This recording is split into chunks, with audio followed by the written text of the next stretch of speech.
Happy Friday, everyone. Welcome. Hello. So good to see all of you.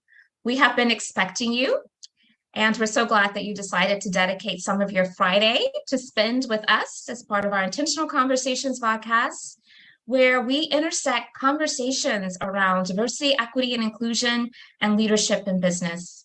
I'm Dr. Nika White, and my pronouns are she, her, hers, and I am being supported today by my amazing team at NWC, who are always working diligently behind the scenes to make sure that our virtual learning experience is a pleasant one for each of us. I invite you to take an opportunity right now to go to the chat and let's create a sense of community as we learn with and from each other. Let us know where you're joining the conversation from. If you feel inclined to share your LinkedIn information, we do invite you to do that at this time. It's your way of letting us know that you have a desire to connect with this community beyond the window of time that we're spending together today. I'll also share that cameras are very much appreciated and encouraged and welcomed, but obviously they are a personal choice and decision. Some of you could be joining in just an auditory capacity, and nonetheless, we welcome you and we're glad you're here. I'll also want to let you know that we do have the closed caption enabled for those that will benefit from that service so that your experience today is optimized. So certainly feel free to take advantage of that. Awesome. Once again, I'm Dr. Nika White. Welcome to Intentional Conversations podcast.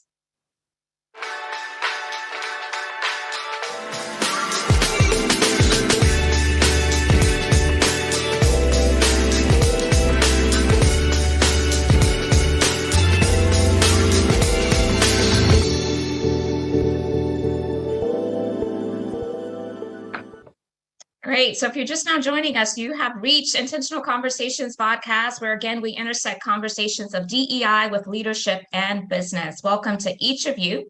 If you've been joining us, you know that we have also taken our podcast to a podcast capacity as well. So we like to always remind our audience that if you know of individuals who would gain value from being connected to this community, but perhaps they like to get their information in auditory capacity, that they can now take advantage of our podcast that's available anywhere that you like to get your podcast shows from. Now it is August, and August is National Black Business Month. So I like to highlight some of the national observances. And as a Black-owned business myself, I certainly want to amplify all of the Black-owned businesses who are out there, quite honestly, doing the darn thing. It is not an easy feat at all, but I am always so admired by the tenacity and the leadership, and just want to take a moment to acknowledge as part of national observance, all of the Black business owners that may be a part of our community. Now, one of the things that we like to do at NWC as part of our podcast community is just let you know what you have to look forward to in terms of upcoming special guests on our podcast. And so Friday, August 12th, we're going to be welcoming back Jared Carroll. And I say welcoming back because Gerald has been on with us before, and we're bringing him back because he has some new and great information that we want to bring to this community. We're going to be discussing how white people can show up in the DEI space, the role of emotional intelligence in DEI and social justice work, and the difference between tone policing and boundary setting. So you're definitely going to want to be here on August 12th for that great conversation. Following that Friday, we have another great co-host that's going to be joining me, Friday, August 19th, Dr. Jen Fry. Jen is a great friend to this community, and we're going to be discussing anti-racism and conflict, Black females, athletes, experiences abroad, and how Jen's work in athletics is broadly applicable, particularly to this work of DEIB. So I can't wait for you to meet Jen. And if you happen to know of a great guest co-host that we should have on our show, we are now booking for Q1 of 2023. Can you believe that we're already booked up for the remainder of this year? But we would love to get your recommendations of anyone that you feel would add great value to the conversations we have in this podcast. And you can make us aware of those recommendations simply by emailing my colleague, Amora Carter. And her email is simply amora@nikawhite.com. And we look forward to all of your recommendations. Now, last but not least, you know what I do here. I always like to make sure I provide a formal introduction of our guest co-hosts so that you all can understand their credentials, how they show up to this space, and any other accolades that we want to amplify. And then after which I will invite Dante on to just greet you in his own way. Dante King is a native of San Francisco, California. He is an author of the new book, The 400-Year Holocaust, White America's Legal, Psychopathic, and Sociopathic Black Genocide and the Revolt Against Critical Race Theory. Dante is also a historian, scholar, thought leader, facilitator, and coach. Dante has worked and consulted for more than 15 years as a human resource management professional, specializing in the implementation of anti-racist practice and organizational development and change. Dante partnered with the San Francisco Board of Supervisors to develop and enact the City and County of San Francisco's Racial Equity Ordinance, which led to the first ever citywide Office of Racial Equity. Dante was previously the Deputy Director for the Department of Public Health, Office of Health Equity in San Francisco, one of the largest public health organizations in the country with more than 8,000 employees. Dante has presented at annual conferences such as the National Education Association's annual conference on race and social justice and American Public Health Association. He has been featured on Legal Lens with Angela Reddick Wright, which is KBLA 1580 for those of you that know that, and the Sassandra Show, KPFA Radio, California Prevention Training Center podcast, and a host of other outlets. Podcast community, you know what we do at this time. We go to the chat, we pull those emojis, but in our own way, we welcome our guest co-host, Dante King. And so I invite you to do that at this time. And I'm going to stop sharing my screen so that I can bring Dante on and highlight him. Hello, welcome. Thank you for saying yes to our invite, Dante. Thank you, Dr. White, for having me and to the entire NWC team. I'm glad to be here. Oh, fantastic. We're glad to have you. So I want to jump right in. These hours always go by way too fast, and I love to make sure we can capitalize on as much time as possible. And so first and foremost, I've read your accolades, your credentials, a little bit about how you show up to this space.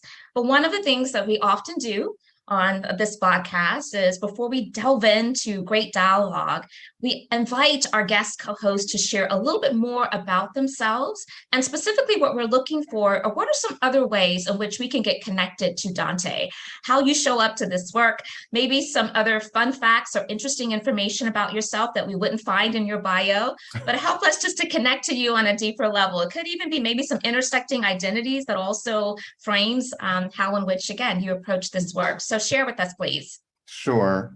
So first and foremost, I would say please go to my website at danteking.com to connect to me, with me, to keep in touch.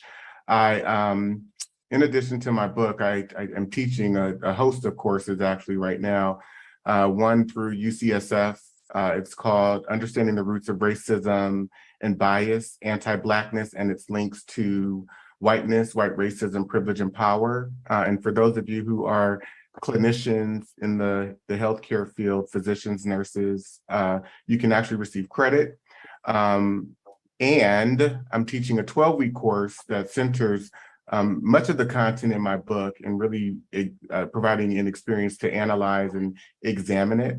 You can also link with me on Instagram at Dante D. King Official, or Dante King Official on Facebook, which is my main page.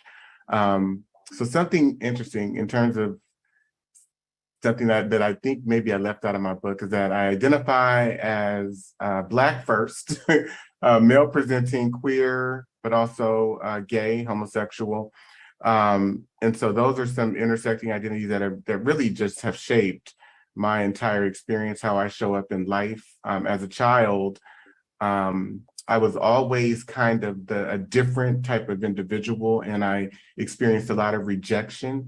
And through that, I often tell people I developed a lot of self-love, but that came through the reinforcement and confidence that my mother instilled in me. And so she's my role model. You'll see that in my book if you get it and read the dedications. So that's about it. I'll stop there. But I'm pretty much an open book is what I would also say. No, that is great. Thanks so much, Dante, for giving us just a little bit of a deeper dive into your world. So I want to dive right in. I know I referenced this in your bio, but from your bio, you helped create the first ever Office of Racial Equity in San Francisco. That's pretty impressive.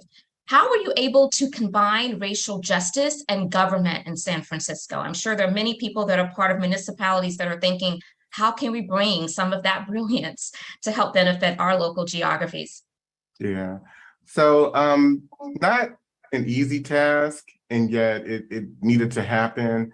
There were data sets that were produced at the city and county prior to, I would say, the year prior that the mayor had actually requested, and it showed a pretty alarming stark disparities in terms of how Black people were experiencing their employment experiences throughout the city. Everything from recruitment and hiring to promotion, recognition, pay, promotions, discipline.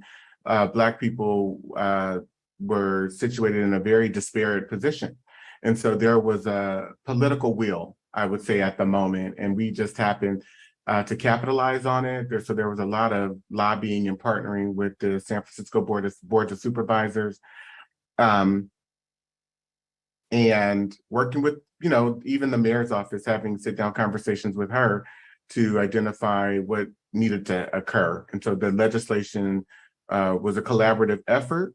A group that I belong to called the Black Employees Alliance, we had an opportunity to integrate some pretty meaningful pieces around workforce into it.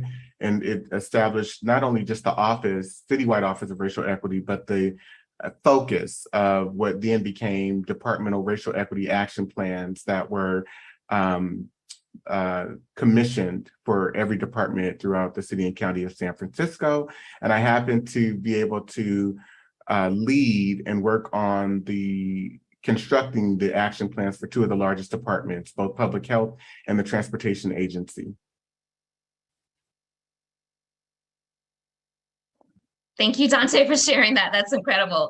So let's talk a little bit about white supremacy culture. And specifically, the question is this. I know I'm driving right in, but I think it's such an important conversation. And I know that a lot of your work is centered around this. But how has America constructed white supremacy culture through the years? Sure. So I'm going to try and be brief, but give me about 3 to 4 minutes to explain this. I'm going to go through some slides.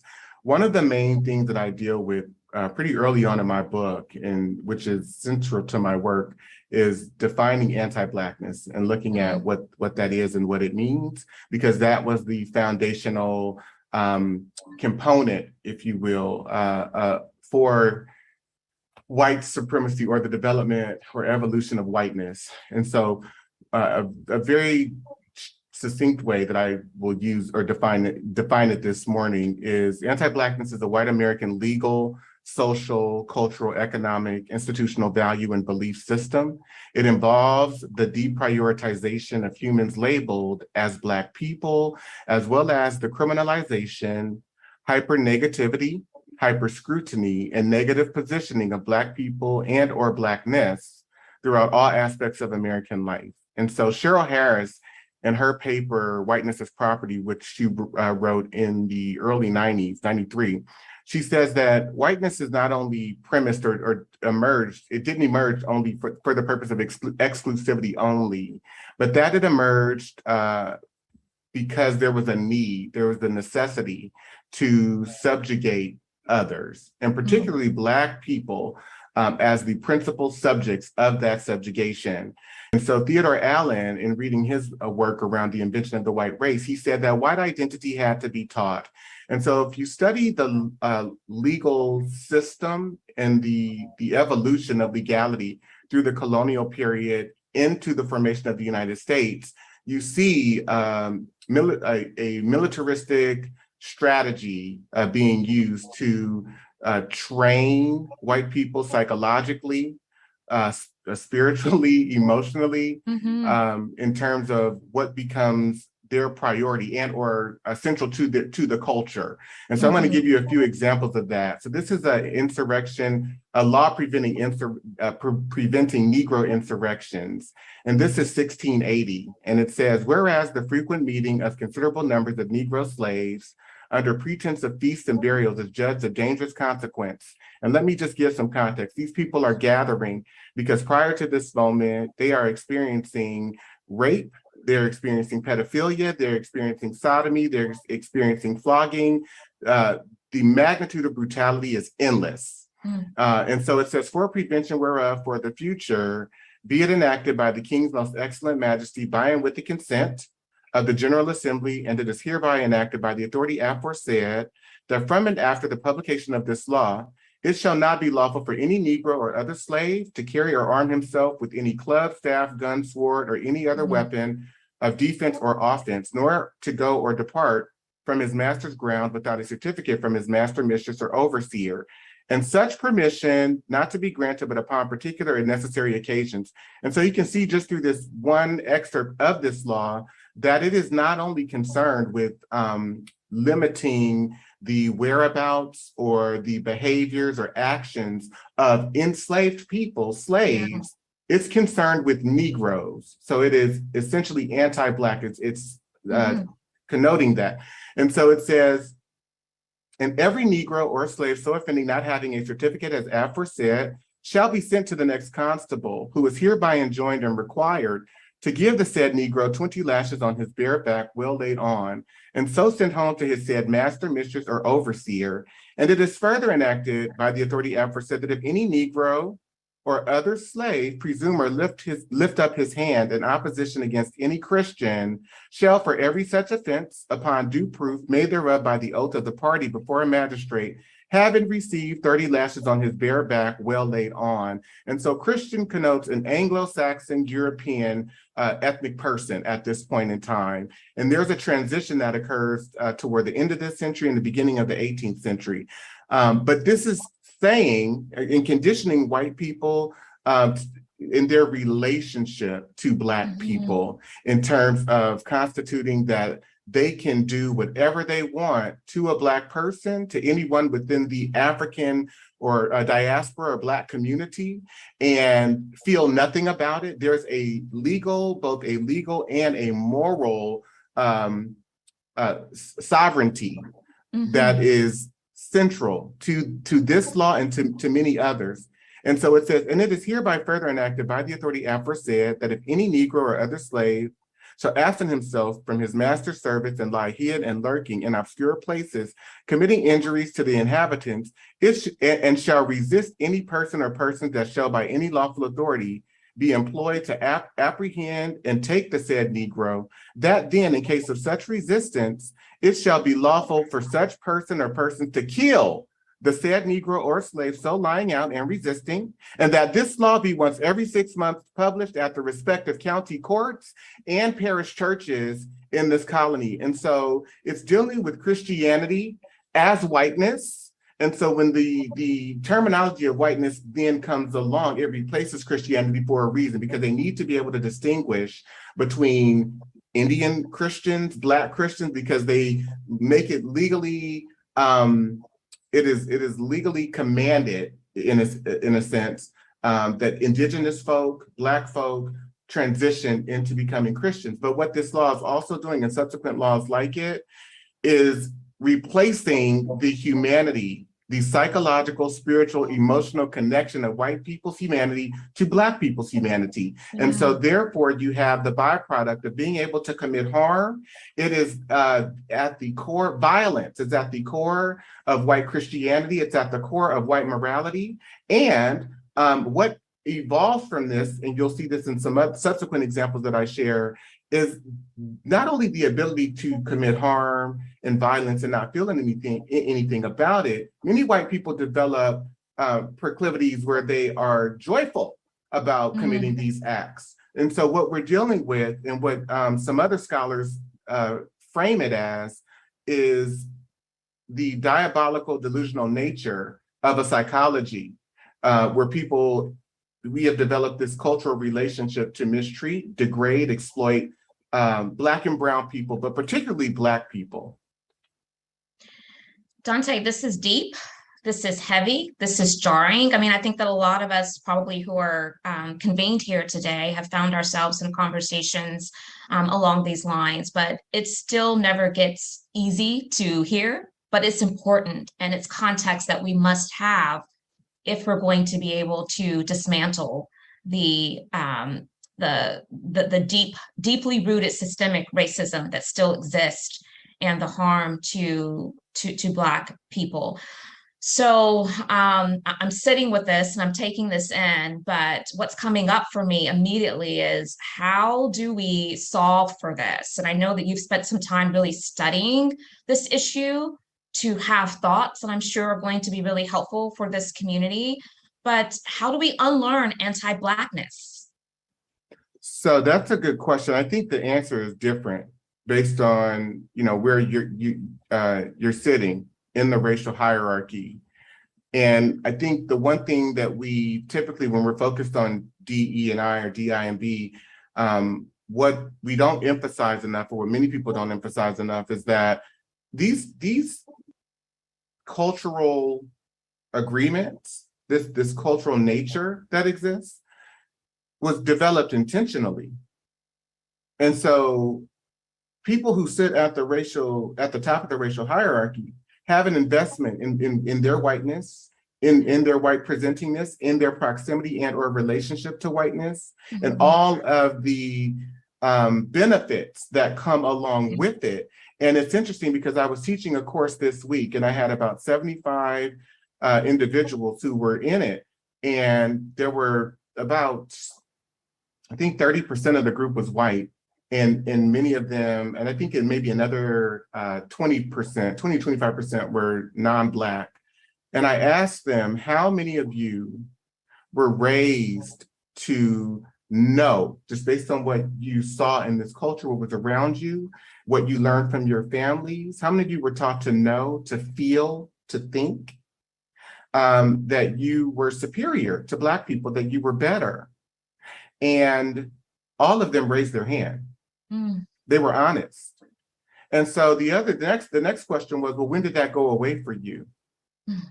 And it was the first time that they could ever be honest with themselves. And I think if we talk about the notion of implicit bias, and much of it is not implicit. Most people know that they prefer Black people less and that they expect less for and expect less of Black people. And so if you are benefiting psychologically, emotionally, spiritually, because you feel superior in a culture that is competition-based, it's hierarchical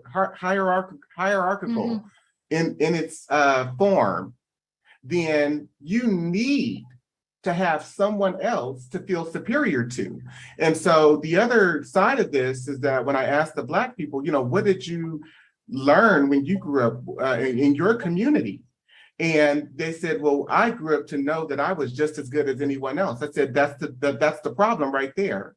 It's deficit-based. You're proving and striving to be just as good. And these people grow up with an orientation that they are superior to you. That's not an equal footing. You understand? And so the orientation, there's an orientation of entitlement and superiority, and then there's an orientation of lack. And so there are many layers to this, and I would offer to you all, if you have professional development funds, if you can access certain resources to take my 12-week course that starts September 13th, this is very deep. And if I can I share a few more examples, Dr. White? Sure. And by the way, as you're pulling that up, I want you to know that there's a lot of great commentary that's coming through the chat. People are really hanging on to your every word. And again, it is jarring. Someone wrote that this is extremely difficult to digest. And so I just want to acknowledge the heaviness for this audience. Sometimes I think that even with the necessity of needing to engage in these type conversations, there is a level of just acknowledgement of how hard it can be and difficult it can be. And so I don't want to undermine that at all. Yes, absolutely. Please share, Dante.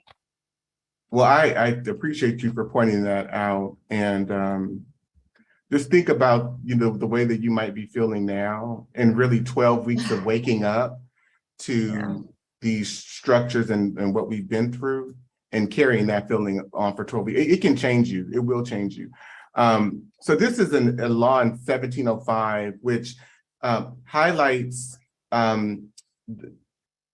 it magnifies an earlier law in 1669. In 1705, this is Virginia, they actually packaged all of these laws that are focused on Black people. And I'll give you an example. This consists of two. It says, and if any slave resist his master or owner or other person by his or her order correcting such slave, and shall happen to be killed in such correction, it shall not be accounted felony, but the master, owner, and every such other person so giving correction shall be free and acquit of all punishment and accusation for the same, as if such accident never happened.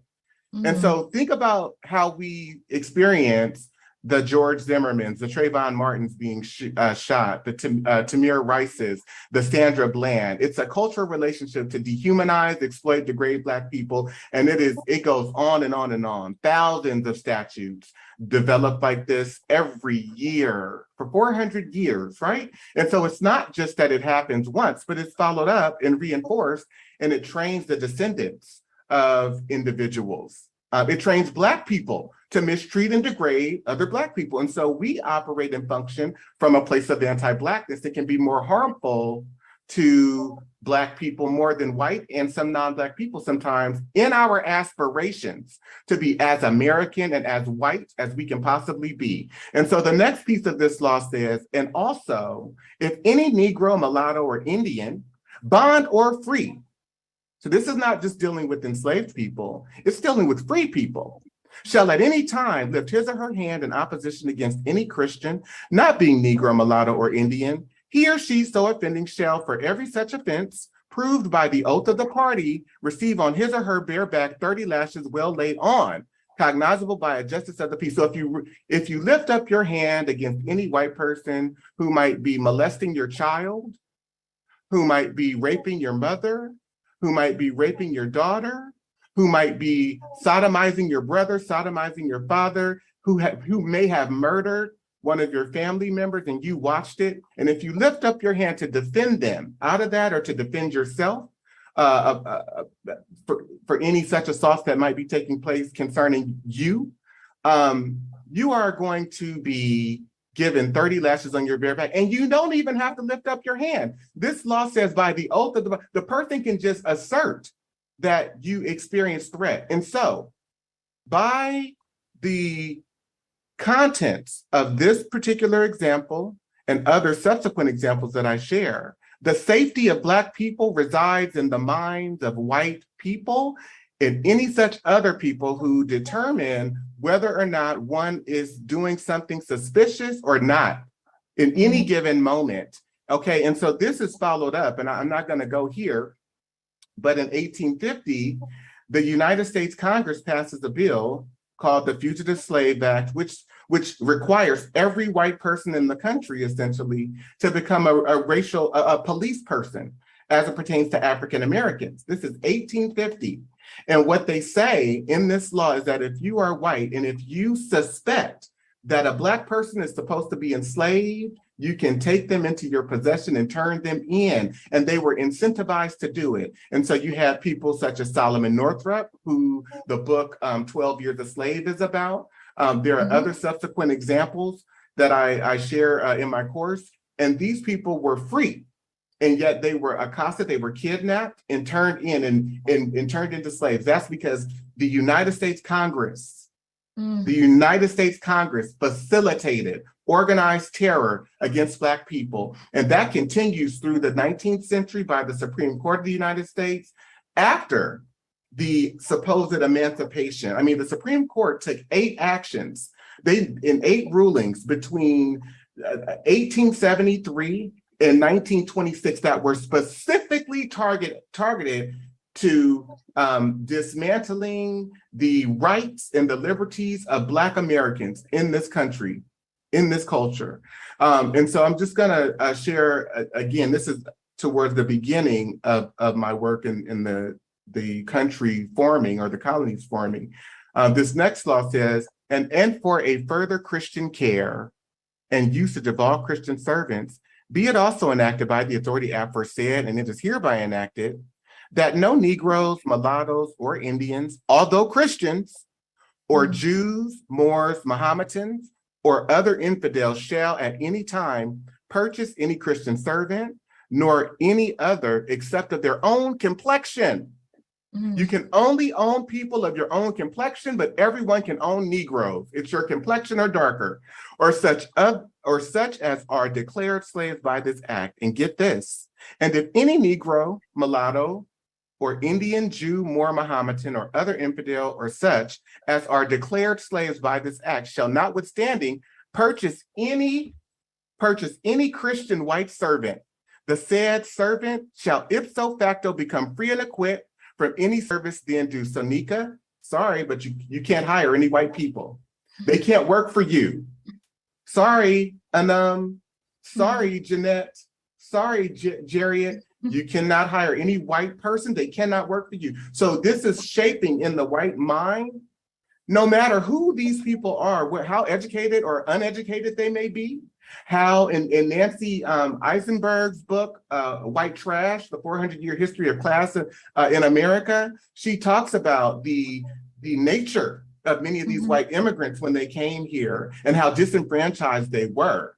And yet they were still seen and positioned as better and superior to the most cultured, sophisticated, educated, intellectual African person. And so we have to deal with the psychology of whiteness, because there is value to everyday whiteness. Me being free to not experience the torture or the violence, the everyday, we call it, and there's this term microaggression. There's nothing micro about something that debilitates a person psychologically, spiritually. It takes away their confidence, their self-worth, self-value. There's nothing micro about that. And so I appreciate Dr. William Smith's work around racial battle fatigue, because the bar is infinitely higher for Black people, because we have to suffer through anti-Blackness and white supremacy, and yet we're still expected to be great. And so that's what I help a lot of organizations with, is creating space for Black people to be who we are and to put forth our issues. And people say, well, it sounds like, well, how do we solve this? It sounds like it's too much, it's complex. It is. I don't think that there is a solve for it, because it is one of the American identity. It's rooted in, it's embedded into American identity.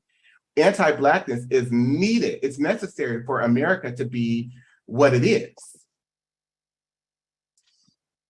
It's hard to accept.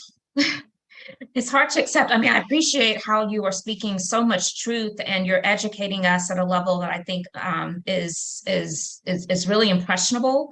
And I know, for one, I'm going to have to sit with this, because again, it's really heavy. One of the things that you said is that they're training the descendants, and it's happening without the descendants even realizing it's happening. And how many of us have been part of these conversations where we've heard white people really get offended by the conversation of white supremacy? It's because, don't blame me for what my ancestors did, but then you have to make sure that you reframe it too, but you're still benefiting from it. And so when you said they're training the descendants, that really stuck out to me. And I want to give you a chance. I see you want to jump in, so I want to give you a chance to react. So, and I actually want to expand the language, because many white individuals don't see themselves as implicated, especially if they say, well, my family didn't come here until the beginning of the 1900s. They didn't come here into the late 1800s. They came here, they weren't even around when slavery existed. The flaw, there's a significant flaw and or oversight or misunderstanding. And in expanding the language, it's not about ancestry, because you may not have any relationship to these people.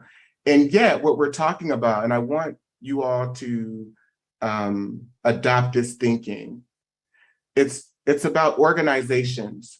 These are racial organizations that are formed. These are political positions that are created, and creating the Negro and creating whiteness, Christianity and Christian within that first century, and the way that the English dealt with it, the way that the Spanish dealt with it. It was a political organization. And so you have laws early on in this 17th century that say, for example, if you don't subscribe to Christianity, if you blaspheme God, you're going to be murdered, and all of your assets are going to be forfeited to the government. Okay, that's the early 1700s.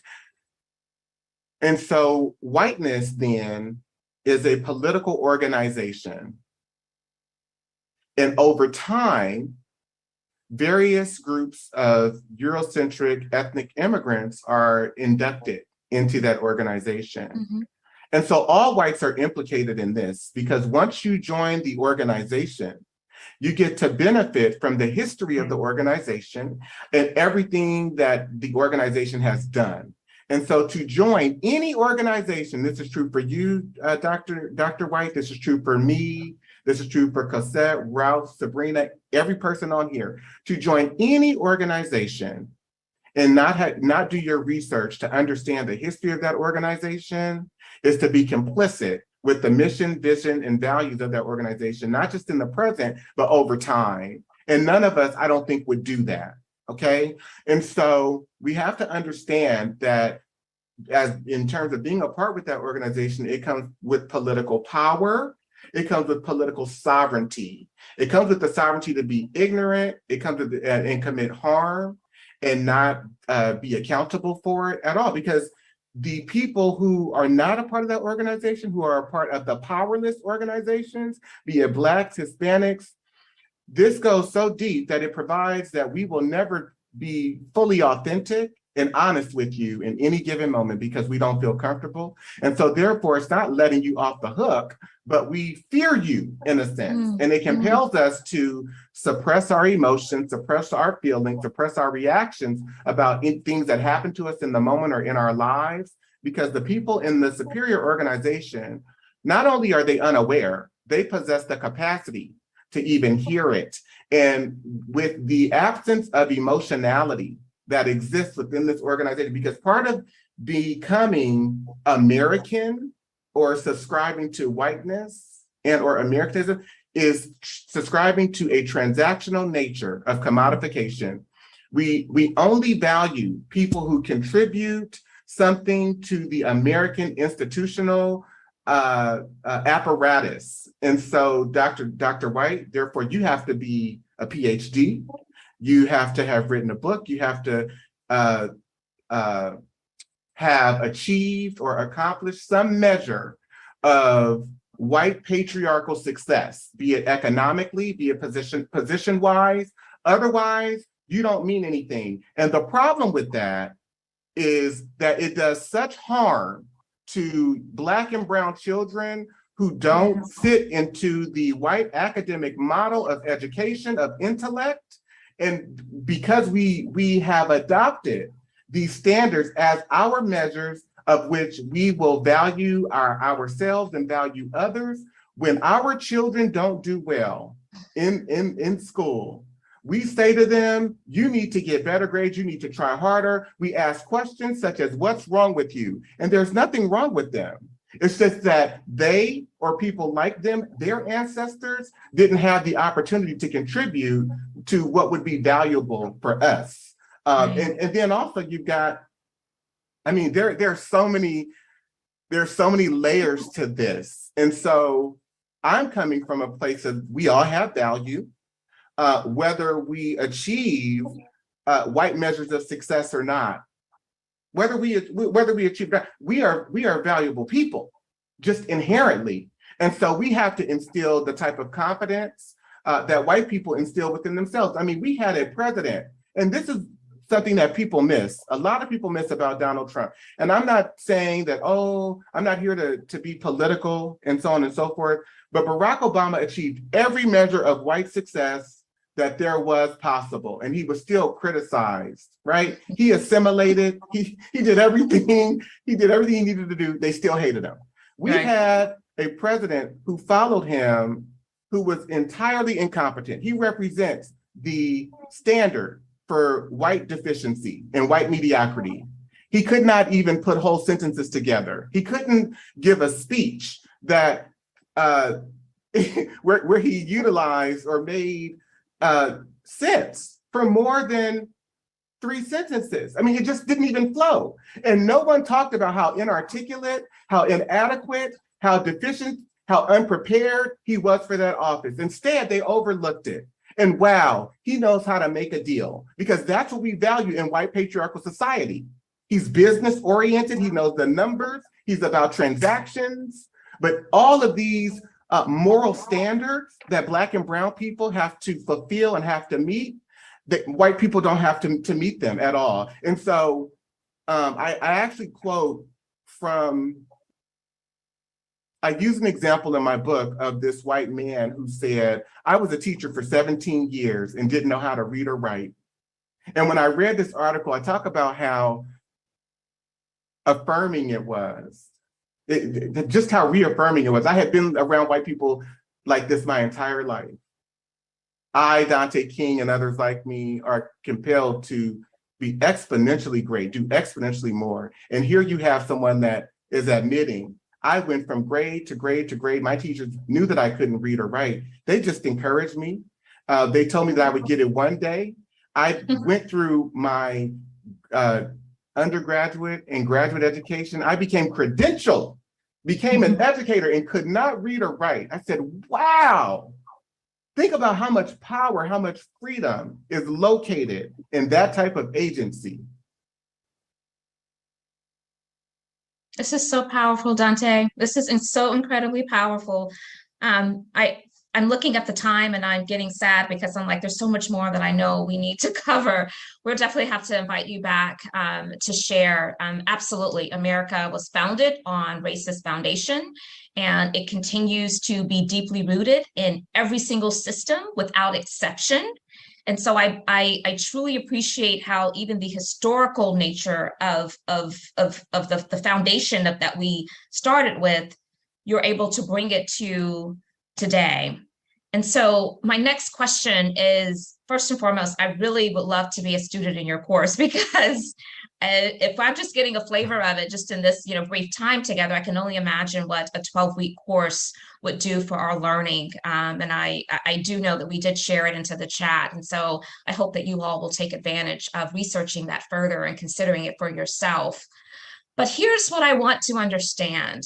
In order for us to create a society where more people are moving towards this anti-racism position and stance, particularly organizations, right? And those leaders in organizations who are able to influence culture, policies, procedures, systems, how do we get them to engage in this type of conversation, knowing that it is useful for what we're trying to accomplish in the end? Because I can imagine that many will even just hear a brief synopsis of what this course entails, what your approach entails, and they're like, I'm not ready for that. I don't want to go there.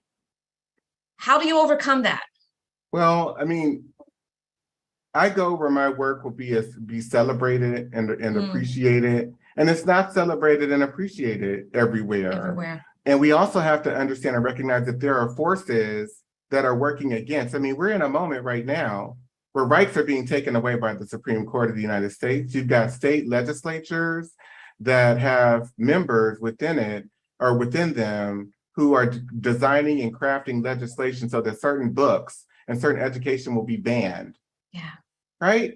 And so we have to then understand that the forces around this are stronger. For organizations that want and desire to center this work and to make changes, I always go in with the question, what is the moral motivation behind this? Is there a political will? Will you get more money? Is this feeding an agenda at the moment?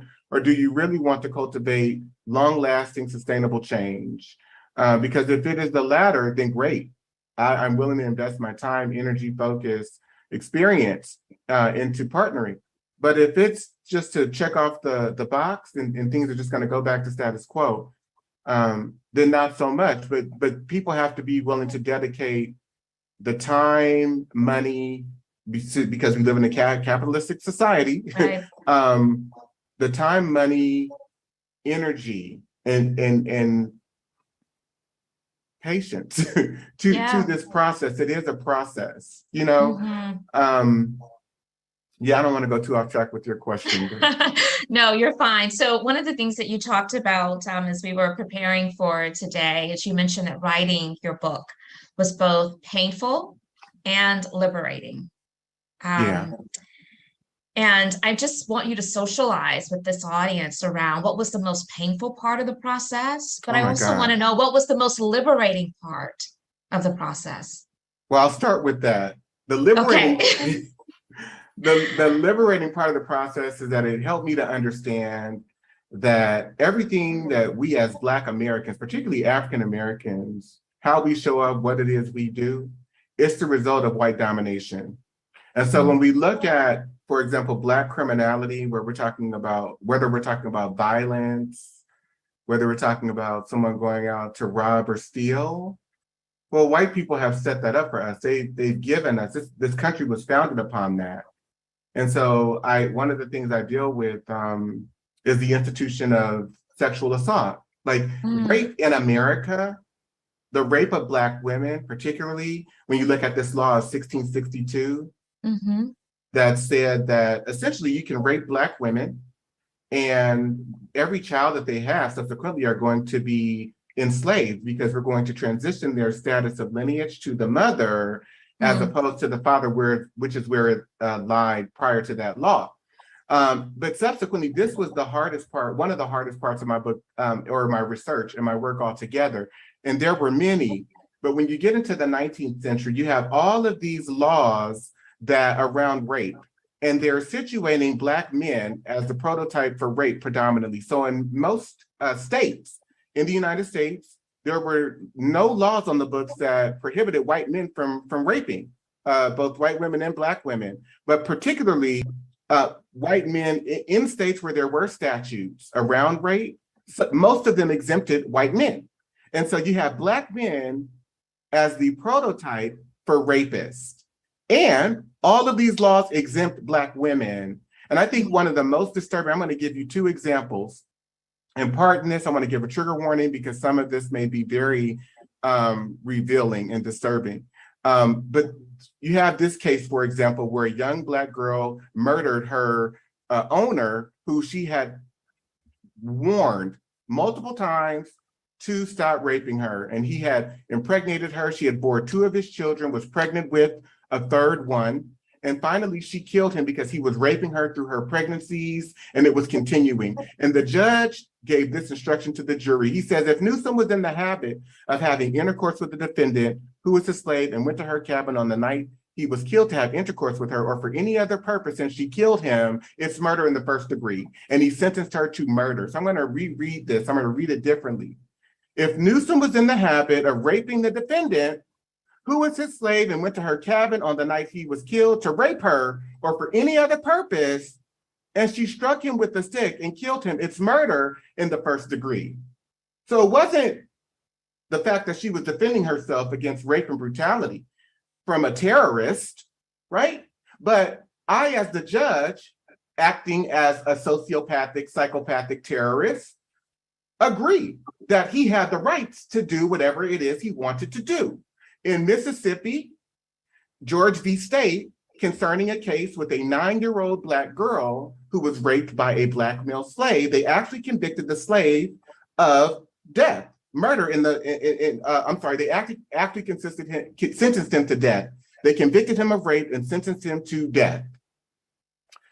This court concluded that it went to the Mississippi Supreme Court. The Mississippi Supreme Court concluded that slaves were not protected by the common law or statute because they were under the legal dominion of their masters as required as their status as property, and that rape could only be committed upon the person of a white woman. And so this is what they handed down.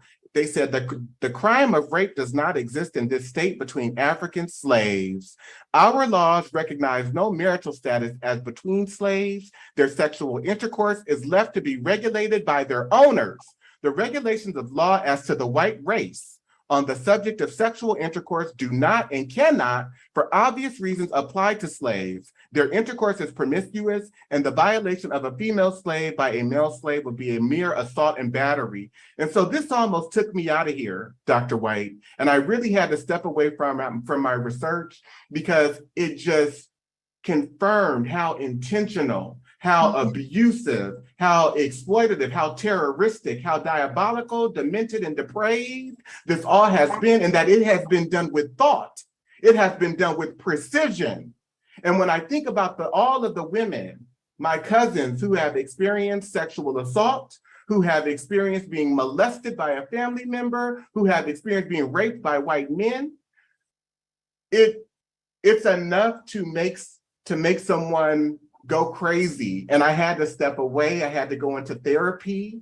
I felt suicidal in certain moments because, again, we're not just talking about people who had ideas and thoughts to go out and commit violence. It was legally facilitated, both legislatively and through case law, through case precedent. And that was hard to reconcile. And so we still see, it's less conspicuous today, but the same, the way in which legality unfolds and the ways in which it is enforced, we still see these same actions being taken. You can go and kill Philando Castile, you can kill Sandra Bland, and there's nothing that's going to happen to you. There were two women, one white, one black, who were seen by the same judge, both a day apart. The white woman stole over $200,000. I think she got 6 months probation. The black woman was sentenced to 4 years in prison. I think what she took was like maybe $40,000, $50,000. And so it's the psychology behind it. And I'll stop there. I think I need a minute. I'm going to invite the audience to, if you desire, to unmute yourself and share your comments or questions for our guest co-host.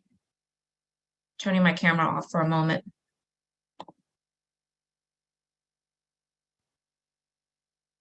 Hi, Lynn Roy.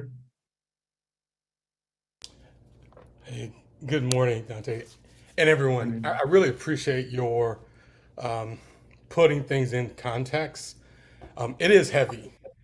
Our history as a country and even globally is heavy when we really go back and look at it. So thank you. This is kind of a tough topic, and it's not one, unfortunately, that we in the DEI space really go into.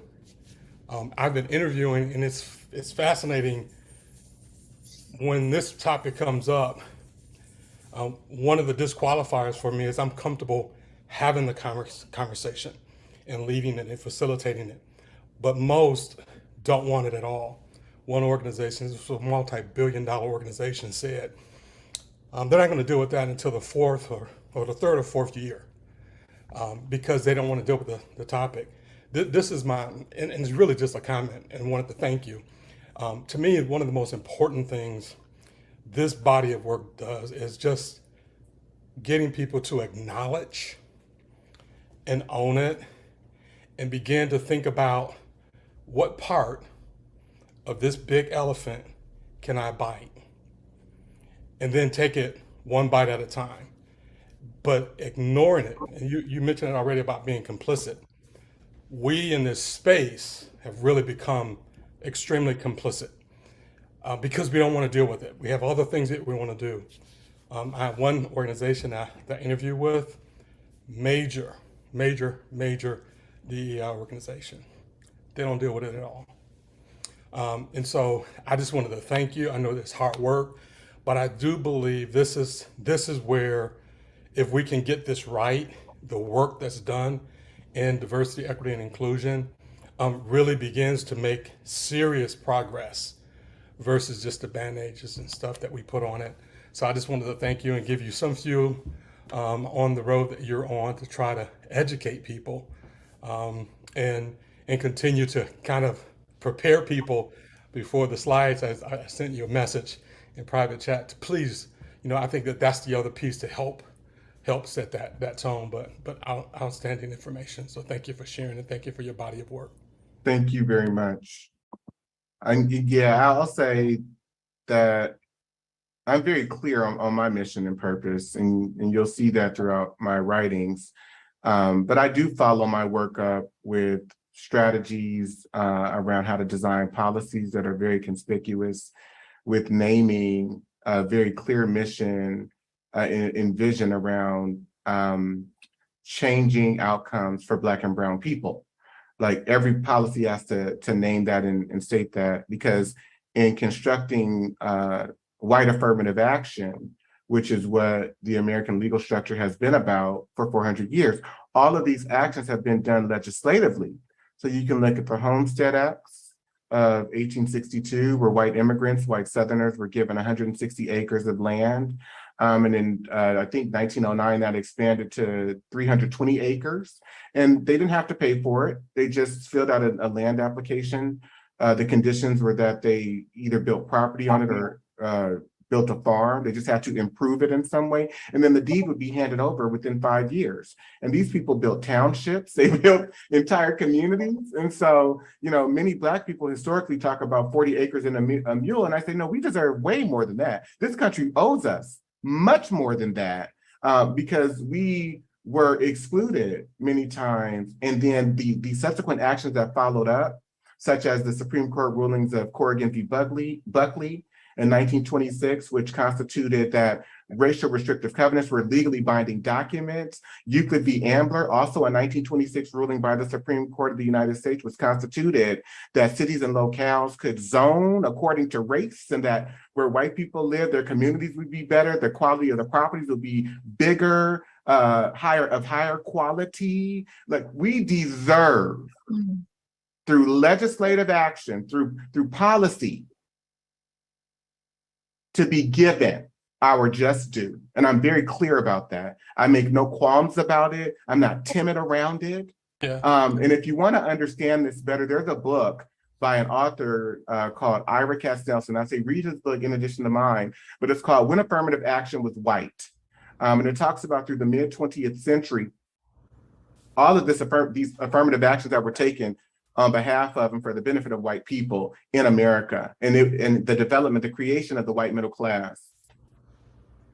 How do we take this information here as you move forward and prepare in this space the clients, the stakeholders, communities, our families, for the browning of America, which is really the undergirding of a lot of the muddy water that we have that's going on to try to protect, the majority, the white Americans.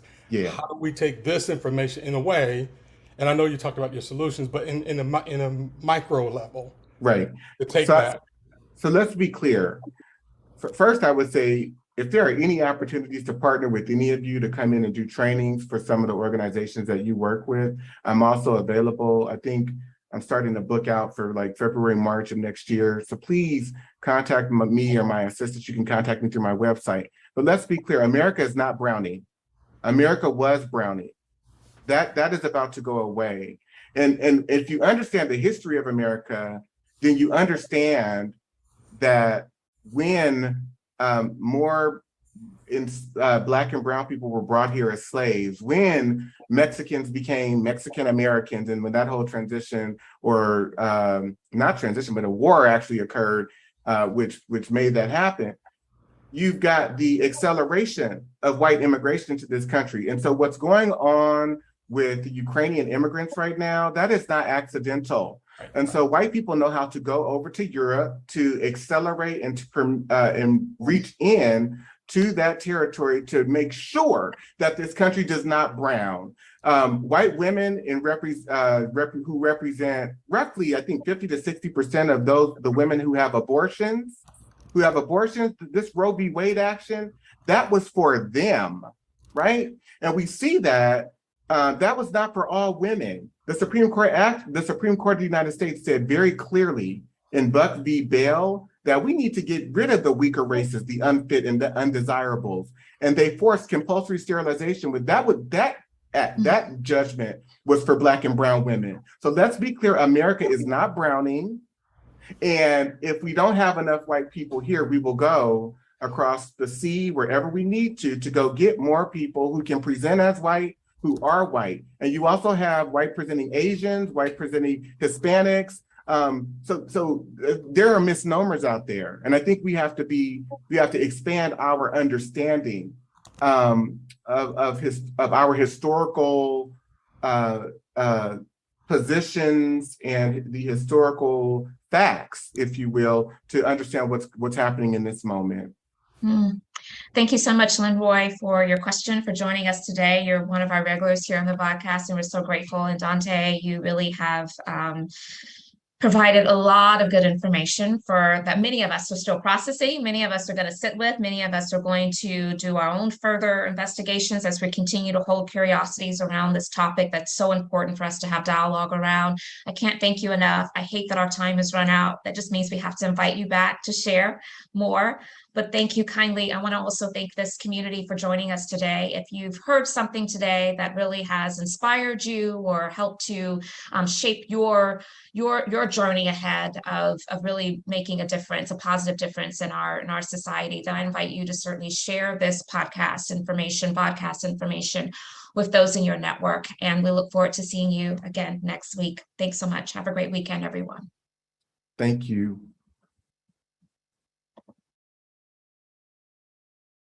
Thank you.